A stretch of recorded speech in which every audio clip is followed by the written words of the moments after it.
கண்ணியத்திற்குரிய எல்லாம் வல்ல அல்லாஹு ஜல்ல ஷானஹு தஆலாவின் நல்லடியார்களே, அல்லாஹுடைய அழகிய பண்புகள் என்ற இந்த தொடர் நிகழ்ச்சியிலே, தொடர் உரையிலே ரஹமத் என்ற சொல்லிலிருந்து பிறந்த ரஹ்மான், ரஹீம் ஆகிய இரண்டு பண்புகளை குறித்து நாம் பார்த்து வருகிறோம்.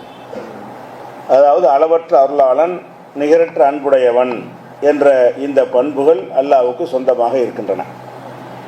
இந்த பண்புகளை அடிப்படையாக வைத்துத்தான் அல்லாஹ் நமக்கு வழங்கியிருக்கிற சட்டத்திட்டங்கள், கொள்கை கோட்பாடுகள் எல்லாமே இதற்குள்ள அடக்கமாக இருக்கின்றன. நபிகள் நாயகம் ஸல்லல்லாஹு அலைஹி வஸல்லம் அவர்கள் இந்த அளவற்ற அருளாளன் என்பதை அழகான முறையில் ஒரு ஹதீஸ் மூலம் விளக்குகிறார்கள். என்ன சொல்கிறாங்கன்னு கேட்டால், லை யுத்ஹில அஹதன் அமலுகுல் ஜன்னா, உங்களில் எந்த மனிதரையும் அவருடைய அமல்கள், நல்லறங்கள் சொர்க்கத்தில் சேர்க்காது. ரசூல் ஸல்லல்லாஹு சொல்கிறாங்க, நீங்கள் நிறைய அமல் செய்கிறீங்கல்ல, இந்த அமல்கள் உங்களை சொர்க்கத்தில் சேர்க்குமான்னா அது சேர்க்காது. அப்போ சஹாபாக்கள் கேட்குறாங்க, ஒலா அந்த யா ரசூலல்லாஹ், உங்களையும் சேர்க்காதா?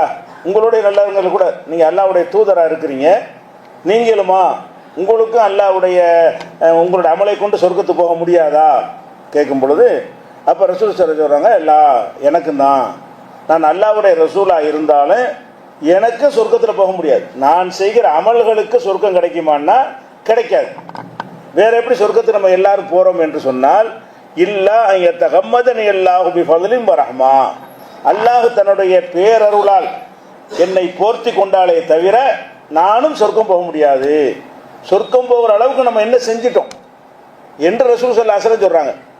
அப்போ நம்ம அமல்களை எடுத்துக்கொண்டோமே ஆனால் நம்ம குறைவாகத்தான் அமல் செய்கிறோம். தொழுகை, நோன்பு அதெல்லாம் விட்டவர்கள் நிறைய பேர் இருக்கிறாங்க. அதையெல்லாம் செய்கிறவங்க கூட கடமையான அளவுக்கு தான் செய்கிறாங்க. தஹஜ்ஜத்தெல்லாம் தொழுது அனைத்து சுன்னத்து முஸ்தஹப் எல்லாத்தையும் பேணி எல்லாம் செய்யக்கூடியவர்கள் ரொம்ப குறைவாக இருக்காரு.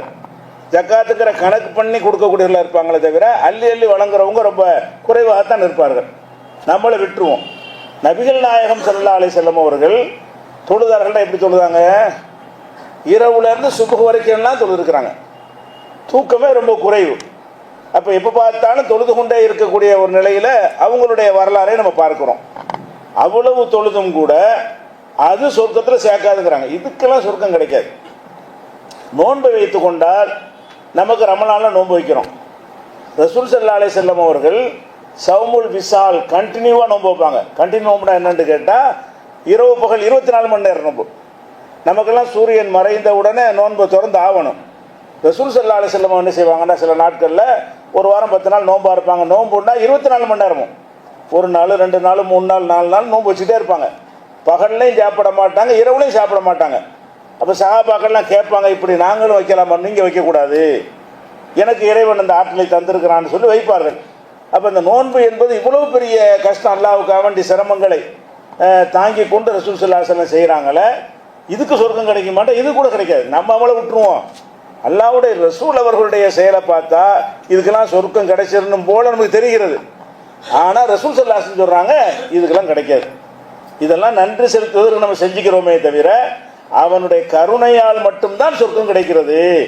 அவன் தரக்கூடிய அந்த பரிசு இருக்க, அது நீங்கள் கருணையால் தான்.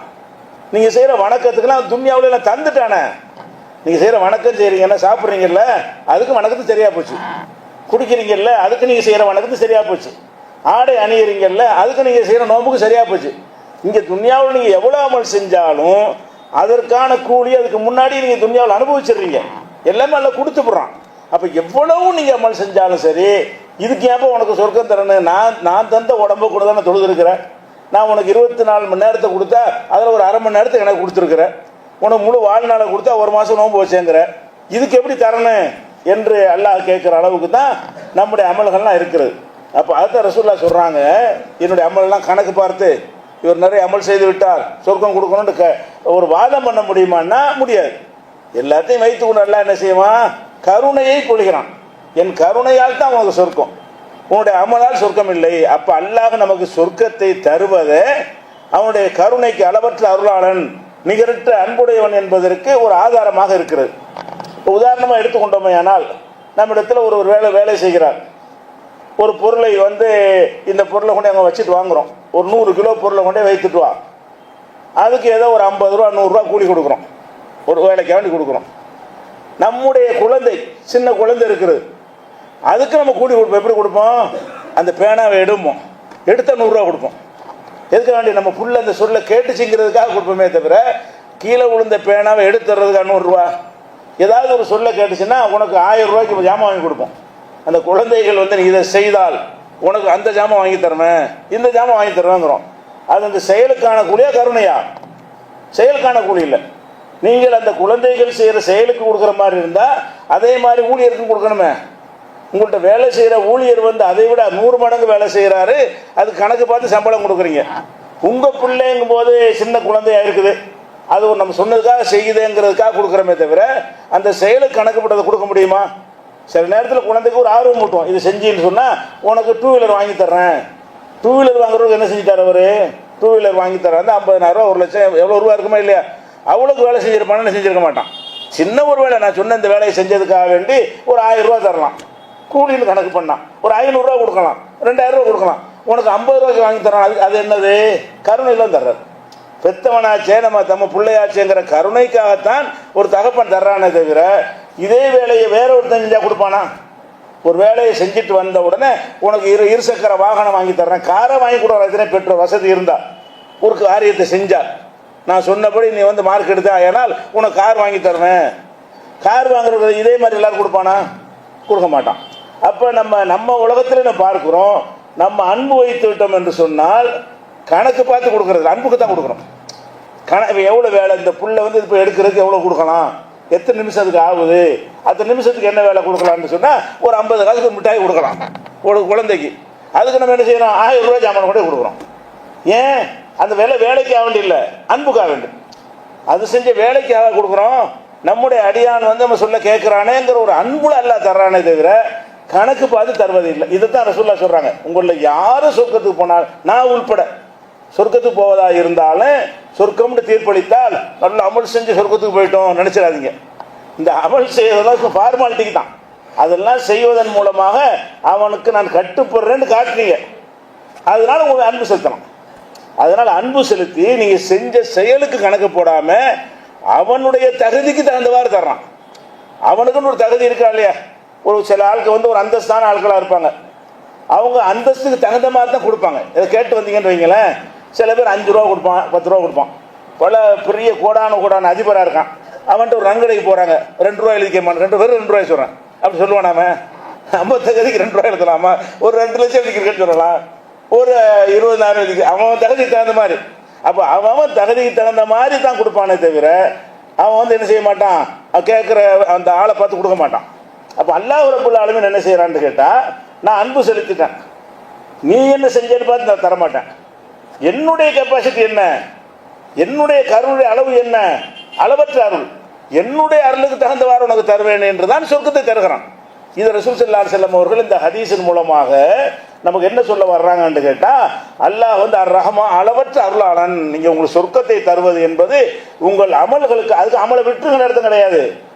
அமல்களுக்கு நினைச்சிடாதீங்க, அமல்களை செய்வோம், யாரெல்லாம் உன் கருணையால் என்னை சொர்க்கத்தில் கொண்டு போன்னு கேட்கணும். அல்லாஹ்வுடைய ரசூலும் அப்படி தான் கேட்டிருக்கிறார்கள். அதைத்தான் சொல்கிறாங்க, லா யுத்ஹில் அஹதன் அமலுகுல் ஜன்னா, உங்களில் யாராக இருந்தாலும் அவருடைய அமல் நல்லறங்கள் சொர்க்கத்தில் சேர்க்காது. சஹாபாக்கள் கேட்குறாங்க, உங்களை அந்த யார சொல்லலாம், அல்லாஹ்வுடைய நீங்களுமா, உங்களையும் கூட சொர்க்கத்தில் உங்கள் அமல் சேர்க்காதா, உங்கள் அமல் கூட சொர்க்கத்துக்கு போகிறதுக்கு போதுமானது இல்லையா, அந்த அர்த்தத்தில் கேட்குறாங்க. அப்போ ரசூல் ஸல்லல்லாஹு அலைஹி வஸல்லம் பதில் என்ன, இல்லா யத்தகம்மதனி அல்லாஹு பி ஃபضலின் வ ரஹ்மா, அவனுடைய ரஹமத்தை கொண்டு அருளை கொண்டு என்னை போர்த்தி கொண்டாலே தவிர, அவன் என்னை மூடிக்கொண்டாலே தவிர நானும் சொர்க்கம் போக முடியும். கணக்கு பார்த்து இதுக்கு என்ன கணக்கு, இது துன்யாவில் எல்லாம் முடிஞ்சில்ல ஓடு ஒன்றும் கிடையாதுன்னு சொன்னால் ஒன்றும் கேட்க இயலாது.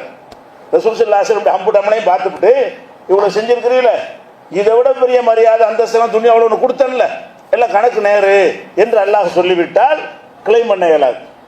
என்னுடைய உரிமையை, என் சொர்க்க உரிமையை தாண்டி கேட்க இயலாது. அப்போ அல்லாஹ் என்ன செய்யறான், அதெல்லாம் கண்டுக்கிறாம விட்டுட்டு அவனுடைய தகுதியை, அவனுக்கு அருளுக்கு தகுந்தவாறு ஒரு தீர்ப்பை அளிக்கிறான்.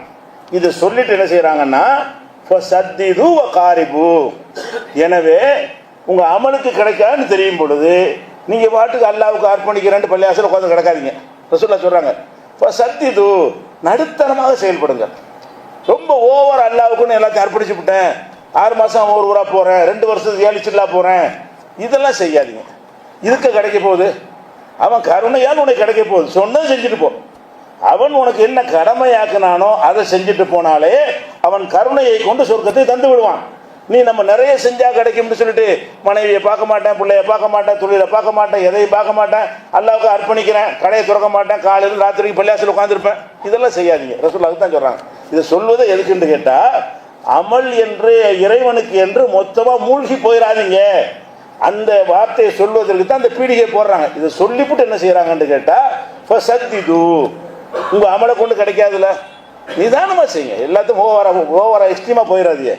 வணக்க வழிபாடுகள் கூட இந்த அளவில் நிப்பாட்டிக்கிறான். அல்லாஹ் என்ன சொல்லியிருக்கிறானோ ஒன்று கடமை ஆக்கியிருக்கணும், அல்லது தூதர் சுனத்தாக்கியிருக்கணும், அந்த அளவுக்கு நிறுத்திக்கிறோம். அல்லது உபரியாக செஞ்சால் கூட வேறு எந்த பணிகளும் பாதிக்காத அளவில் நம்ம செய்யணும். நம்ம கஷ்டப்படுவதை இறைவன் விரும்புகிறான், இந்த கஷ்டத்துக்கு தகுந்தவாறு பார்த்து பார்த்து சந்தோஷப்பட்டு கூலி தருவான் அப்படி நினைச்சிடாதீங்க. இந்த விஷயம் வந்து புகாரியில் 5673வது ஹதீஸில் இடம்பெற்றிருக்கிறது. அப்போ இறைவன் அளவற்ற அருளாளனாக இருக்கிற காரணத்தினால்தான் நமக்கு வணக்க வழிபாடுகளை கடமையாக்கும் பொழுது கூட இறக்கப்பட்டு கடமையாக்கலாம். அவன் எவ்வளவு கடமையாக்கினாலும் அதுக்கு தகுதி இருக்குது.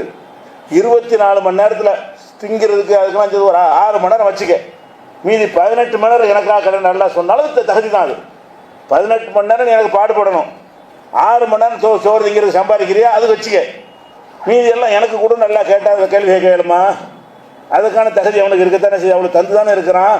அல்ல அப்படி சொல்லாமல் என்ன செய்யறான்னு கேட்டால், உங்களுடைய என்ன ஒரு வணக்கத்தை எடுத்துக்கொண்டாலும் ஒரு லிமிட் பண்ணி விட்டான். உங்களுடைய பலவில் எனக்கு தெரியும், நான் தான் உங்களை படைச்சிருக்கிறேன், உங்களுக்கு ஆசையை நான் தான் கொடுத்துருக்குறேன், பசியை நான் தான் கொடுத்துருக்குறேன், மனைவி மக்கள் நான் தான் கொடுத்துருக்குறேன், உடல் சோர்வு எல்லாத்தையும் நான் தான் கொடுத்துருக்குறேன். அதையெல்லாம் நீங்கள் மிஞ்சிக்கிட்டு போய் என்ன செய்ய வேண்டிய எனக்குண்டு கஷ்டப்பட தேவையில்லை. அந்த பலவீனத்துக்கு ஏற்றவாறு அதற்கான சுகங்களை அனுபவித்து கொண்டு எனக்கு செய்கிறது செய்யுங்க. இந்த செயலுக்கு நான் தரப்போகிறேன், என் அருளால் தரப்போகிறேன், உன் செயலுக்கு தரப்போறதில்லை. செயலுக்கு தர்றதாக இருந்தால் தான் திணிப்பான். செயலுக்கு தருவதாக இருந்தால் நிறைய செய்ய செய்ய கூலி ஜாஸ்தி ஆகிட்டு போகும், கொஞ்சமாக செய்ய செய்ய கூலி கம்மியாகிட்டு போகும். நிறைய கொஞ்சங்கிற கணக்கு இல்லை, நான் சொன்னது செய் அவ்வளோதான். நீனா நிறைய நிறைய நிறுத்து போட்டுட்டு போவாத. அதுக்கு தான் ரசூல் ஸல்லல்லாஹு அலைஹி சொல்கிறாங்க. அது இன்னும் சொல்ல வளர்க்குறாங்க. இதே ஹதீஸ் வந்து புகாரியில் இன்னொரு இடத்துலையும் வருது, 6463வது ஹதீஸில். அதில் என்ன செய்கிறாங்கன்னு கேட்டால், இந்த செய்தியை சொல்லிவிட்டு வகுது வரகும், காலையில் கொஞ்சம் நேரம், சாயந்தரம் ஒரு நேரம், ஒரு செய்யும் என துல்ஜா இரவுல கொஞ்சம் நேரம், இதே மாதிரி வந்து நீங்கள் செஞ்சால் போதும். அல் கஸ் அல் கஸ், நடுநிலை நடுநிலை, நடுநிலையை மீறாதீங்க, எல்லாம் மீறாதீங்க. இறைவனுக்காக பாடுபடுகிறோம் என்ற பெயரில் உங்களை அழித்துக் கொள்ளாதீங்க, உங்களுடைய சிரமங்களை கூட்டிக் கொள்ளாதீர்கள், உங்களை நீங்களே வேதனைப்படுத்திக் கொள்ளாதீர்கள். இப்படிங்கிற ஒரு விஷயத்தையும் ரசூல் ஸல்லல்லாஹு அலைஹி வஸல்லம் சேர்த்து சொல்கிறாங்க. அப்போ இதில் நம்ம என்ன விளங்கி கொள்கிறோம்? அல்லாஹ்வுடைய அளவற்ற அருளை விளங்கி கொள்கிறோம். ஒவ்வொரு மதங்களை எடுத்துக்கொண்டாலும் கடவுளுக்காக தன்னை வேதனைப்படுத்திக் கொள்வதை இந்த கடவுள் விரும்புகிறான்னு நினைக்கிறாங்க. என்ன செய்கிறாங்க? அழகு ஊற்றுறாங்க, இங்கேருந்து ஈட்டியை குத்தி இந்த பக்கம் கொண்டு வர்றாங்க, சாட்டையால் அடிச்சுக்கிறாங்க, முதுவையெல்லாம் காயப்படுத்திக்கிறாங்க, கத்தியால் கீறி கொள்கிறார்கள், இதுகளை நெருப்புல போய் விடுகிறார்கள். இதுகளையெல்லாம் இப்படிலாம் நான் கஷ்டப்படுவதை பார்த்து அவன் சந்தோஷப்படுகிறான், இந்த கஷ்டத்துக்கு தகுந்தவாறு கூலியை தரப்போகிறான் என்று அவர்கள் நினைக்கிற காரணத்தினால்தான் இது எல்லாமே நடக்கிறது. ஏன்? இறைவனை நம்பி அவர்களுக்கு வந்து அவன் அளவற்ற அருளாளன் என்று நம்பலை. எதனால் இதெல்லாம் நடக்கிறது? நாம் அல்லாவை நம்பிக்கொண்டு அவன் அளவற்ற அருளாளன் நம்புறதுனால நம்மகிட்ட நடக்கிறது இல்லை. அவங்க நினைக்கிறாங்க, ஆமாம் இறைவன் இருக்கிறான், அவனுக்காக நான் எவ்வளோ விதித்துக் கொள்கிறேனோ, எவ்வளோ கஷ்டப்படுகிறேனோ அவ்வளோக்கு அவன் எனக்கு கூலி தருவான். வெட்ட வெட்டன்னு மாறுகளை பணியில் என்ன செய்யணும், குளிச்சுட்டு ஈரத்துணை சுற்றிக்கிட்டு அங்கே நடைபாதையாகவே நான் வந்து கடவுளை பார்க்க போகிறேன்னு போனால் இவ்வளோ கஷ்டம். இது இந்த கஷ்டத்தை விரும்பினால் அது அளவற்ற அருளாளனா? இப்படி நமக்கு இந்த மார்க்கம் நமக்கு என்ன செய்யுது, போதிக்கிற காட்சியை பார்க்குறோம். அதே மாதிரி வந்து இன்னொரு சொல்கிறாங்க, உக்லிஃபு மினல் ஆமாலி மா துத்திக்கும், நீங்கள் உங்களுக்கு என்ன சக்தி இருக்கிறதோ அந்த அளவுக்கு அமல் செய்யுங்கள், உங்களுடைய சக்திக்கு ஏற்றவாறு அமல் செய்யுங்கள், சக்திக்கு மிஞ்சி எதையும் எழுத்து போட்டுக்கிறாதீங்க. புகாரில் 6465. இதுவும் எதை காட்டுது? உன் சக்திக்கு உட்பட்டு நடந்துக்கணும். அதோட கருணையானவன் யாரு? ஒரு ஆள் கடைக்கு வேலையை சேர்த்துட்டு உனக்கு என்ன ஏழுமோ செஞ்சுக்க, நான் உனக்கு 50,000 தரேன், அதுக்கு மேலே கருணை என்ன இருக்குது? உனக்கு என்ன முடியுமோ என்ன செய்யு சொல்ல மாட்டேன், உனக்கு என்ன ஏழுமோ அதை செய், உட்காந்துக்கிட்டு அதை விட்டு அப்படி செஞ்சால் எவ்வளோ கருணை இருக்கு, எவனா இருப்பானா? அவன் இருக்கான். எவன் இருக்க மாட்டான். ஏன்னா இவன் அளவற்ற அருளான் கிடையாது. அவன் அளவற்ற அருளாளனா இருக்கிறதுனால என்ன செய்யறான்? விமா துத்தியூன், உங்களுக்கு என்ன ஏழுமோ, எதுக்கு சக்தி இருக்கிறதோ அதை செய்யுங்க. அமல்கள்ல சக்தி இல்லாம உன்னை இழுத்து போட்டு இதை செஞ்சாதான் என் இறைவன் திருப்தி அடைவான். அது கொடூரனுக்கு உள்ள முடியும். அளவற்ற அருளாளன் செய்ய மாட்டான். முதல்ல அல்லாஹ்வை அளவற்ற ரஹ்மான் அப்படின்னு விளங்கி இருந்தோமே. ஆனால் இந்த விஷயத்தை எல்லாம் நம்ம என்ன செய்யணும்? புரிந்து கொள்ள வேண்டும். இன்னொரு சந்தர்ப்பத்தில் எச்சரிக்கிறாங்க 3 தடவை, ஹலக்கல் முத்தனத்தியூன், இறைவனை திருப்திப்படுத்துகிறோம் என்று வரம்பு மீறி மூழ்கிறார்களே இபாதத்தில், வணக்கத்தில், கடவுள் வழிபாட்டை முற்றிலும் முழுமையாக தன்னை மூழ்கடித்துக் கொள்கிறார்களே அவர்கள் நாசமானார்கள். ரசூலுல்லாஹ் சொல்றாங்க. எந்த அளவுக்கு மூழ்கிறாங்க? நான் இறைவனுக்காக வேண்டி மனைவி எனக்கு வேண்டாம், மக்கள் வேண்டாம், சொந்த பந்தம் வேண்டாம், இந்த உலகத்தினுடைய சோறு கஞ்சி எதுவுமே வேண்டாம், நான் காட்டுக்கு போறேன், துறவரத்தை மேற்கொள்றேன். இது எதுக்காக செய்யறாரு? அதெல்லாம் அவருக்கு தேவையாக இருந்தும் கூட, மனைவி அவருக்கு தேவைதான், பிள்ளைகள் அவருக்கு தேவைதான், இந்த உலகத்தினுடைய உணவுகள்லாம் தேவைதான். அவர் எதுக்காக புறக்கணிக்கிறாரு? நான் கடவுளை திருப்திப்படுத்துவதற்காக நான் காட்டுக்கு போறேன், அங்க இலதலையை சாப்பிட்டுக்கிறேன், ஆடை கூட அணிய மாட்டேன், அதையும் நான் தியாகம் பண்ணி விடுவேன், பொண்டாட்டி பிள்ளை நாட மாட்டேன் அப்படின்னு சொல்லி துறவுன்னு போறாங்களே, அதான் உள்ளதுல பெரிய கஷ்டம். கஷ்டத்துல பெரிய கஷ்டம் என்னன்னு கேட்டா, எல்லா துன்பங்களையும் தூர எரிந்து விட்டு எல்லா இன்பங்களையும் புறக்கணித்து விட்டு தனக்குத்தானே பெரிய சுமையை சுமத்துக் கொள்வதுதான் துறவரம். அதை இஸ்லாம் ஆதரிக்குதா? அதுக்கு தான் அந்த மாதிரி ஆளுக்கு தான் சொல்றாங்க ஹலக்கல் முத்தனத்தியூன், இறைவனுக்காக முழுமையாக அர்ப்பணிக்கிறோம் என்று சொல்கிறார்களே அவர்கள் அழிந்தார்கள், மறுமையில் வெற்றி வர மாட்டார்கள். அல்லாஹ் இப்படித்தான் என்கிட்ட விரும்புகிறான்னு சொல்லி கொண்டு உங்களை நீங்களே அதிகமான சுமைகளை ஏற்றி கொண்டீர்களே ஆனால் நீங்கள் அழிந்து போவீர்கள் என்று எச்சரிக்கிற மாதிரியே எச்சரிக்கிறாங்க. அவன் அளவற்ற அருளாளனா இருக்கிறதுனால அவன் தூதர் வழியாக இதையும் சொல்லி தருகிறான். நான் அளவற்ற அருளாள, அது எதனால சொல்ல முடியுது? எல்லை மீற நம்ம சந்தோஷம் தானே. நம்ம ஒரு நிறுவனம் வச்சிருக்கிறோம், 6 மணி நேரம் வேலை பார்த்தா போதும், 8 மணி நேரம் வேலை பார்த்தா போதும். ஒருத்தன் என்ன செய்யறான்? கடை துறக்க முந்தைய வர்றான், துடைக்கிறான், பெருக்கிறான், எல்லாம் செய்யறான். அப்புறம் கடை அடைச்சவன 2 மணி நேரம் உட்காந்து சந்தோஷப்படுவோம். எல்லாம் வெறுப்பான். உனக்கு சொன்னா 8 மணி தானே வர சொன்ன, வந்துட்டு இல்லை 6 மணிக்கு போயிட வேண்டியார் அப்படி சொல்லுவான். அல்ல ஏன்? அவன் அளவற்ற வேலைக்காக தரல, அவன் கூலி அருளுக்காக தருகிறான். முதலாளி வேலைக்கு தருகிறான். வேலைக்கு தரும்போது கொஞ்சம் முன்கூட்டியே கடைக்கு வந்துட்டு பின்கூட்டியே போறவனாக இருந்தால் அவனை கூடுதலாக கவனிப்பான், அதிக சம்பளம் கொடுப்பான், அவனுக்கு ப்ரமோஷன் கொடுப்பான், அந்தஸ்து அதிகமாகவும். அதெல்லாம் வேலைக்கு கூலி கொடுக்கிறது. ரப்புல் ஆலமீன் யார் என்று கேட்டால் அவன் அருளால் தருகிற காரணத்தினால்தான் இதையெல்லாம் கண்டிக்கிறாங்க. எந்த அளவுக்கு கேட்டால், ஒரு ஹதீஸ், ஒரு பெண்மணி ரசூலுல்லாஹ்ட்ட வர்றாங்க. அல்லாஹ்வுடைய தூதரே, என்னுடைய தகப்பனார் நல்ல வசதி உள்ளவராக இருக்கார், பொருளாதாரம் நிறைய இருக்குது, ஹஜ்ஜி கடமை ஆகிப்போச்சு அவருக்கு. ஆனால் அவர் ரொம்ப முதியவராக இருக்கிறார். முதியவராக இருந்தார்னு சொன்னால் அந்த காலத்தில் ஃப்ளைட் எல்லாம் கிடையாதுல்ல, ஒன்று நடந்து போகணும், இல்லைன்னா வாகனத்தில் போகணும். வாகனம்னா ஒட்டகம், அதான் வாகனம். நடந்து போக இயலுமான்னா நடந்து போக இயலாது. வயசான ஒருத்தராக இருக்கிறாரு, காசு பணம் பறக்கத்தான் இருக்கிறது. இப்போ ஹஜ்ஜி செய்யணும். அதுவும் சொல்ல போனால் இங்கே இந்தியாவிலேருந்து போகிற மாதிரியா? அங்கே கூட 150 கிலோமீட்டர் தான். அங்கே கேட்டாங்கன்னு சொன்னால் அங்கனுக்குள்ள ஒரு பக்கத்தில் உள்ள ஆளை தான் இருப்பார். அப்போ அந்த மாதிரி உள்ள என் தகப்பனார் கடமையாகி போச்சு, நடந்தும் அவருக்கு வர இயலாது. வாகனத்தில் இருந்தால் கீழே விழுந்துருவார், கிரிப்பு இருக்காது. வாகனத்தில் கூட ஏறி, ஒட்டகத்தில் ஏறி கூட அவருக்கு உட்கார முடியாது. அப்படி நிலையில் அவர் இருக்கிறாரு. அவருக்கு வேண்டிய கேட்குறாங்க, லா எசுபுத்தல ராகிலா, வாகனத்தில் கூட ஒரு உட்கார முடியாது. ஆனால் காசு நிறைய வாகனம் இருக்குது, காசும் இருக்குது. வாகனத்தில் கட்டி வச்சு தான் கொண்டு வரணும். அவரை சும்மா உட்கார வச்சா கீழே வாகனத்திலேருந்து விழுந்துருவார். இப்படி ஒரு நிலையில் இருக்கும் பொழுது அவருக்காக நான் ஹஜ்ஜி செய்யட்டுமா? அவருக்கு முடியாது. அல்லாஹ் ஹஜ்ஜா கடமையாக்கிவிட்டான், அவருக்காக வேண்டி நான் ஹஜ்ஜி செய்யலாமா அப்படின்னு கேட்குறாங்க. அப்போ ரசூல் ஸல்லல்லாஹு என்ன செய்கிறாங்க? நாம் செய். ஏன் ஆமாங்கிறாங்க? பெத்த மகளுக்கு இந்த உத்தரவு போடுறாங்க, தகப்பனுக்கா நீ செய்யணும். எப்போ இந்த உத்தரவு போடுறாங்க? அவர்கிட்ட காசு பணம் வாகன வசதி எல்லாமே இருக்குது. ஆள் கொஞ்சம் வயது தளர்ந்து போயிட்டார். அவர் ஏறி உட்காந்து கீழே விழுந்துருவார். இருந்தாலும் அவரை உட்கார 2 பேர் முன்ன பின்ன உட்காந்து கொண்டு வந்துடலாம். அவருக்கு தன்னால் உட்காந்து போக முடியாட்டாலும் அந்த ஒட்டகத்தில் அவருக்கு முன்னாடி ஒரு ஆளை உட்கார வச்சு, பின்னாடி ஒரு ஆளை உட்கார வச்சு, ஆளை பிடிச்சி கொண்டு வந்து அப்படி செஞ்சிட முடியும். ரசூல் அப்படி சொல்லிருக்கலாம்ல. அவர் உட்கார முடியாட்டி உட்கார வச்சு கொண்டு வா, பிடிச்சிக்கிட்டு கொண்டாந்து சேரு.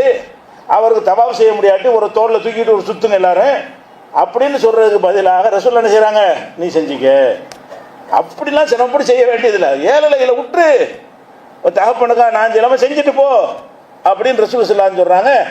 இது வந்து ஹஜ்ஜத்துல் விதாவில் கடைசி ஹஜ்ஜில் நடந்து ஒரு மாற்றப்பட்டதெல்லாம் கிடையாது. கடைசி ஹஜ்ஜில் இது என்ன செய்கிறது, ரசூல் ஸல்லல்லாஹு அலைஹி வஸல்லம் அந்த அம்மா கேட்டது கடைசி ஹஜ்ஜில் தான். ரசூல்லா ஹஜ்ஜிக்கு போயிருக்கும் பொழுது தான் அப்போ தான் இந்த அம்மா வந்து சந்தித்து ரசூல்லாவை சந்தித்து இந்த மாதிரி என் தகப்பனார் இப்படி இருக்கார், நான் அவருக்காக நான் செய்யட்டுமா கேட்டு அவருக்காக அந்த ஹஜ்ஜை செய்கிறாங்க. இது புகாரில் 1513வது ஹதீஸில் இருக்கிறது. இந்த ஃபத்வாவுக்கு எது பேசிக்காக இருக்கிறது, ரசூல் ஸல்லல்லாஹு அலைஹி வஸல்லம் அளித்த இந்த தீர்ப்பு இருக்கிற ஃபத்வா தானே இது.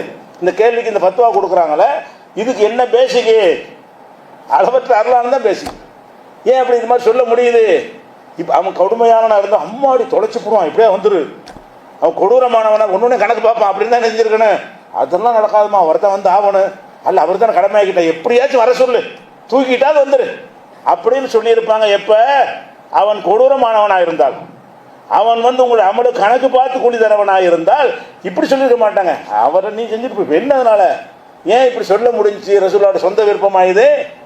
அவன் ரஹ்மான், அளவற்ற அருளாளன், அந்த அருளாளனாக இருக்கிற காரணத்தினால இந்த இந்த மட்டும் அருள் செய்வான் என்ற ஒரு பேசிக் இருக்க போய் தான் ரசூல் ஸல்லல்லாஹு அலைஹி வஸல்லம் அவர்கள் இந்த அறிவுரை சொல்கிறாங்க. இப்படி வரலாறு எந்த ஹதீஸ்களை எதை எடுத்து பார்த்தாலும் இந்த மாதிரி நிறைய கிடைக்கிறது. ஏன் இப்படி இந்த மற்ற மதங்கள் மாதிரி சொல்லாமல் எளிமையாக சொல்கிறது, அளவற்ற அருளாளன் தான் காரணம், நிகரற்ற அன்புடையவன் ரஹ்மான் ரஹீம் என்பதுதான் காரணம். அதே மாதிரி ஒரு கஅப் இப்னு மாலிக், ஒரு பெரிய சஹாபி, அந்த 3 சஹாபி இருப்பாங்கல்ல, ஒரு நெருக்கடியான காலத்தில் அந்த போர்க்களத்துக்கு, தபூக்கு போர்க்களத்துக்கு எல்லாரும் வரணும் ரசூலுல்லாஹ் உத்தரவு போட்டுருவாங்க. ஏன்னா இராணுவம் இப்போ வச்சிருக்கல, ரசூல் ஸல்லல்லாஹு அலைஹி வஸல்லம் காலத்தில் வந்து இராணுவம் தனி சிவிலியன் தனி அப்படின்னு பிரித்து வைக்கப்படலை, மக்கள் மட்டும்தான் இருப்பாங்க. யுத்தம் செய்ய வேண்டிய நிலை வந்தால் எல்லாரும் வாங்க, யார் முதியவர்களோ அவங்களுக்கு செலவு கொடுத்துருவாங்க, பெண்களுக்கு செலவு கொடுத்துருவாங்க, நோயாளிகளுக்கு செலவு கொடுத்துருவாங்க, நீங்கள் இருந்துட்டு மீது எல்லாம் வா, அனைவரும் சேர்ந்து தான் நாட்டை காப்பாற்றணும் அப்படின்னு சொல்லி போர்க்களத்துக்கு அழைப்பாங்க. இராணுவம் தனியாக இருந்தால் இந்த பஞ்சாயத்து வராது. இராணுவம் வைக்கிற அளவுக்கு அந்த அந்த அந்த காலத்தில் செட்டப் வைக்கவில்லை, ரசூலுல்லாஹ் காலத்தில் இருக்கலை.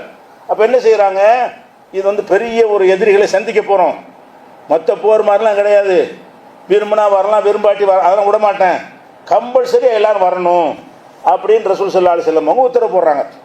அப்படி உத்தரவு போடும்போது 3 சஹாபாக்கள் என்ன செய்கிறாங்கன்னு கேட்டால் அவங்க அதில் கலந்துக்கிறல. 3 பேரும் வந்து நல்ல சஹாபாக்கள், முனாஃபிக்கெல்லாம் கிடையாது, முனாஃபிக்குகளும் கலந்து கொள்ளலை, பொய்க்காரன்னு சொல்லிட்டு போயிட்டாங்க. முனாஃபிக் என்ன செய்வான், என் பொண்ணாடி உடம்பு சரியில்லை, எனக்கு கீழே விழுந்து கால் முடிஞ்சு போச்சு என்னதையா சொல்லிவிட்டு ரசூலுல்லாஹ்ட்ட சொல்லுவாங்க. ரசூலுல்லாஹ்வுக்கு தெரியும் இவன் வந்தால் கூட ஆபத்தான், தொலைஞ்சு போடான்னு செலவு கொடுத்துருவாங்க. முனாஃபிக்காக இருந்து எனக்கு வர முடியலைன்னு சொன்னால் இவங்களை இழுத்துட்டு போருக்கு இழுத்துட்டு போனோம், நமக்கு தான் ஆபத்து, ஓகே ஓகேன்றுவாங்க. இந்த 3 பேரும் எப்படின்னு கேட்டால் உண்மையான சஹாபாக்கள், அர்ப்பணிப்பான சஹாபாக்கள், அந்த கஅப் இப்னு மாலிக் கூட சேர்ந்தவங்க.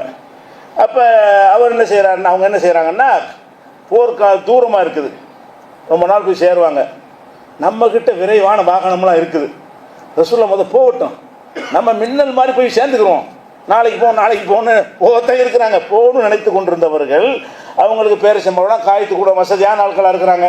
நம்ம இந்த பேரிச்சம்பழம்லாம் அறுவடை நேரமாக இருக்கிறது, இப்போ உடனே போனோம்னா அதிக நாட்கள் இதுக்காக உழைக்க வேண்டியிருக்கு, போருக்கு தானே போகணும். ரசூல் ஸல்லல்லாஹு அலைஹி வஸல்லம் அவங்களோட உள்ளவங்க போய் சேர்வதை விட நம்ம வேகமாக சேர்வதற்குரிய வசதி வாய்ப்பு நம்மள்கிட்ட இருக்கிறது என்று சொல்லி ரசூலுல்லாஹ் கிளம்பும் போது இவங்க போகலை. போகாமல் போகணும், டெய்லி நாளைக்கு போகணும், நாளைக்கு இந்த வேலையை முடிச்சுட்டு போவோமே, அந்த வேலையை முடிச்சுட்டு போவோமே, இப்படியே சொல்லி கடைசியில் போகிறோம் ஆயிடுச்சு. போக முடியலை. கடைசியில் என்னாச்சு, ஆஹா இனிமேல் போய் சேர முடியாதுன்னு சொல்லி அவங்க போருக்கு போகலை. அங்கே வச்சு விசாரிக்கிறாங்க ரசூல் ஸல்லல்லாஹு அலைஹி வஸல்லம், எங்கே இந்த ஆளுக்கு வந்தாராண்டு. அதான் ரசூலுல்லாஹ்வுடைய தனிச்சிறப்பு என்னென்னு கேட்டால், அந்த உம்மத்தில் அவ்வளோ மக்கள் இருந்தால் கூட ஒருத்தன் ஆள் பேரை சொல்லி விசாரிப்பாங்க. கஅப் வந்தாரா, ஹிலால் வந்தா, ஹிலால் எங்கே காணோம், இப்படி நிறைய சம்பவங்கள் வருது. இவங்கெல்லாம் பெரிய வரலாற்றில் முக்கியமான ஆளுக்கு கிடையாது அந்த சமூகத்தில், சாதாரண சஹாபாக்களாக இருந்தாலும் ரசூலுல்லாஹ் என்ன செய்வாங்க, அவரை காணாமல் இந்த இவரை காணாமன்னு கேட்பாங்க. அப்போ கேட்கும்போது இல்லை அவங்க வரல இப்படின்னு சொன்னோன்னா ரசூலுல்லாஹ் சரியான இன்னும் இப்படி ஒரு ரொம்ப நெருக்கமான ஆட்களாக இருந்து இப்படி செஞ்சுட்டாங்களேன்னு கோவத்தில் வந்து சமூக பகிஷ்காரம் பண்ணிட்டாங்க. ஊர்லேருந்து வந்தாங்க, இந்த 3 பேரோட யாரும் பேசக்கூடாது, எந்த துறம் வச்சுக்கிறக்கூடாது, இந்த மாதிரியான உத்தரவு போட்ட உடனே இந்த 3 பேர் வருவாங்க, பள்ளியாசலுக்கு வருவாங்க, ரசூலுல்லாஹ்க்கு சலாம் சொல்லுவாங்க, ரசூலுல்லாஹ் பதிலே சொல்ல மாட்டாங்க, அந்த கோவத்தை காட்டுறாங்க. சஹாபாக்கள் பேச மாட்டாங்க. இப்படியா ரொம்ப கஷ்டப்பட்டு இப்படியே 50 நாள் ஓடுது. அதுக்கப்புறம் என்ன ஆகுது, அல்லாஹ்ட்ட ஒரு தீர்ப்பு வருது. என்ன தீர்ப்பு? அந்த 3 வரையும் அல்லாஹ் மன்னித்து விட்டான். குர்ஆனிலே மன்னிக்கப்பட்டதாக இந்த 3 வரை சொல்லலாம். பல சலாசத்தில் குல்லிஃபு ரசூலில்லா, அல்லாஹ்வுடைய ரசூலை விட்டு போருக்கு செல்லாமல் புறக்கணித்தார்களே அவர்களையும் அல்லாஹ் மன்னித்து விட்டான். எந்த அளவுக்கு அவங்க நிலைமை ஆகிவிட்டது என்று சொன்னால், வாக்கத் அலைஹிமுல் அர்து பிமா ரஹபத், இந்த பூமி விசாலமாக இருந்தாலும் அவங்கள பற்றி சுருங்கி விட்டது. ஏன்? யார் பேசாட்டி? பூமி பெருசாக இருக்கலாம், என்னை பார்த்து யாரும் பேச மாட்டேன்னு சுருங்கிருமா இல்லையா? அந்த நிலைக்கு அவர் ஆளாகி விட்டார்கள் என்ற காரணத்தினால் அவர்களை அல்லாஹ் மன்னித்து விட்டதாக அந்த வசனத்தை இறக்கணும்னு அவருக்கு அப்போ தான் ஒரு திருப்தி, சந்தோஷம். என்ன செய்கிறாரு? இவ்வளவு அல்லாஹ் எனக்கு மன்னிப்பை தந்துட்டான், இந்த தோட்டம் தான் இவ்வளோ காரணம். அவர் காபு இப்னு மாலிக் என்ன நினைக்கிறாரு? நம்மள்ட்ட இருந்த அந்த பேரிச்சந்தோட்டத்தில் அதிகமான உற்பத்தியாகி அறுவடை செய்வதற்கு காத்து இருந்ததுனால தான் நான் மயங்கிட்டேன். இல்லாட்டி எப்போ போயிருப்பேன். இது அறுவடை செய்யணும், இந்த பழத்தையெல்லாம் பறிக்கணும், அதிகமாக சம்பாதிக்கணுங்கிறது என்னை கெடுத்து விட்டது. அதனால ரசூலுல்லாஹ்ட்ட அல்லாஹ் என்னை மன்னிச்சுட்டான், இந்த தோட்டம் தான் அப்படியும் காரணம், இந்த தோட்டத்தை நான் அல்லாஹ்வுக்காக தந்துடுறேன். அவர்கிட்ட அதிகமான வருமானம் தரக்கூடிய சொத்தை எது? அந்த பேரிச்சந்தோட்டம் தான். அந்த தோட்டத்தை நான் அல்லாஹ்வுக்காக தந்துடுறேன் அப்படின்னு சொல்கிறாரு. அப்போ ரசூல் ஸல்லல்லாஹு என்ன செய்கிறாங்கன்னு கேட்டால், அவங்க அல்லாஹ் கருணையான இல்லைன்னு வைங்க, நீ செஞ்சதுக்கு சரிதான், நீ செஞ்ச வேலைக்கு சரிதான், அப்படி கொடு, நீ அவ்வளோ வசதியாக வச்சுக்கிட்டு போகல, இல்லை இந்த தோட்டம் தானே உனக்கு எடுத்துச்சு, எல்லாத்தையும் எடுத்துட்டு போ அப்படின்னு சொல்லியிருக்கணுமா இல்லையா? ரசூல் என்ன செய்கிறான்? அதெல்லாம் செஞ்சிடாத, அம்சிக்க அழைக்க பாத மாளிக்க, உன்னுடைய செல்வத்தில் ஒரு பகுதி உனக்கு வைத்துக்கொள், கூடுதலாக ஏதாவது பரிகாரம் நீ நான் விரும்பி செய்கிறத செய், எல்லாத்தையும் தந்துட்டு போயிடாத. எந்த செல்வம் தன்னை இந்த போருக்கு செல்லாமல் தடுத்ததோ அது எனக்கு வேணான்னு முடிவெடுக்கிறாரு. அவராக தான் முடிவெடுக்கிறார், ரசூலுல்லாஹ் கேட்கல. அவராக முடிவெடுக்கும் பொழுது அவன் கருணையற்றவனாக இருந்த இறைவன் இருந்தானே, ஆனால் வாங்கிட்டு விட, அவன் தான் அவங்களுக்கு போகலையில் எல்லாத்தையும் பிடுங்கு, அப்படி தான் தீர்ப்பு அளிக்க முடியும். அல்லாஹ் பிடிக்காதுன்னு ஒரு ரசூலுல்லாஹ்வுக்கு தெரியுது. இந்த மாதிரிலாம் அவன் அல்லாஹ் கோவப்படுவான், அவன் கருணையாளன், இது எப்படி எடுப்பான் அல்லாஹ்வுக்கு தெரியாதா? அவன் இந்த கணக்கு தரக்கூடியவனா என்ற காரணத்தினால்தான் அவ்வளோ வாங்கிக்கிற மாட்டான். நீ உன்னுடைய சொந்தத்துக்கு வச்சுக்க, சின்ன அளவில் ஏதாவது கொடுக்குறாந்தா கொடு, சின்ன அளவில் ஏதாவது கொடுக்குறாந்தா கொடுங்கிற கருத்துப்பட என்ன செய்கிறாங்க? அம்சிக்க அழைக்க பாத மாளிக்க, ஒரு பகுதியை உனக்கு வைத்துக்கொள், போவ ஹைருல்லக்க, அதுதான் உனக்கு நல்லது, சிறந்தது. இஸ்லாமிய அடிப்படையில் எல்லாத்தையும் அள்ளி இறைச்சது சிறந்தது கிடையாது, அதுவும் குற்றத்துக்கு பரிகாரமாக கொடுக்குறாரு. அப்போ யாருமே தப்பாக நினைக்க மாட்டாங்க, எல்லாத்தையும் கூட கொடுத்துடலாம். ஆனால் ரசூல் ஸல்லல்லாஹு அலைஹி வஸல்லம் அவர்கள் அவர் செய்த, இன்னும் சொல்ல போனால் மன்னிக்க வரப்பட்டாச்சு, மன்னிக்கப்படாமல் இருந்தால் கூட இந்த அம்புட்டையும் வச்சுக்கிட்டா மன்னிக்க சொல்லுங்க அப்படி கூட கேட்கலாம். இவர் எப்போ எதுக்குன்னா கொடுக்குறாருன்னு கேட்டால், அந்த வசனம் இறங்கினோன்னு 3 பேரையும் அல்லாஹ் மன்னித்து விட்டான்னு சொல்லி அல்லாவே மன்னிச்சிட்டேன்னு சொன்ன பிறகு இதுக்கு பரிகாரம், மன்னிச்சேன்னு சொன்ன பிறகு அவனை பெருசாக எடுத்துக்கலையே அப்படிங்கிற ஒரு விஷயத்தில் இவர் கொடுக்க வர்றாரு. ரசூலுல்லாஹ் நினைஞ்சிட்டாங்க, அப்படிலாம் முடியாது, உனக்கு வச்சுக்க, கொஞ்சத்தை கொடு என்று சொல்லி சொன்னதாக புகாரில் 6690வது ஹதீஸில் இருக்குது. அப்போ இதெல்லாம் எதுக்கு வருதுன்னு கேட்டால், இந்த மாதிரியான ஃபத்வாக்கள், இந்த மாதிரியான தீர்ப்பு கேள்வி கேட்கும் போதெல்லாம் இந்த மாதிரியான பதில்கள் அல்லாஹ்வுடைய தூதரிடமிருந்து வருவதற்கு காரணம் என்ன?